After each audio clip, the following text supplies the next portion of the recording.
মাননীয় বিরোধী দলীয় নেতাকে তার বক্তব্য রাখার আহ্বান জানাচ্ছি।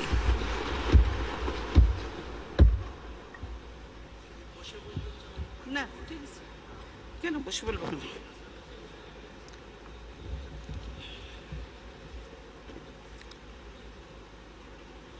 বিসমিল্লাহির রহমানির রহিম। মাননীয় স্পিকার, আপনাকে ধন্যবাদ।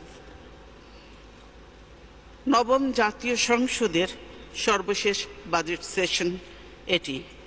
জাতীয় জীবনের এক ক্লান্তিকালে বর্তমান অধিবেশনটি চলছে।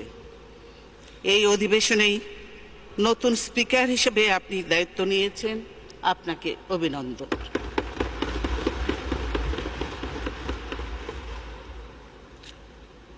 আমি আমাদের ভাষা আন্দোলন, বিভিন্ন জাতীয় সংগ্রাম ও রক্তক্ষয়ী মুক্তিযুদ্ধের বীর শহীদদের কথা শ্রদ্ধার সঙ্গে স্মরণ করছি।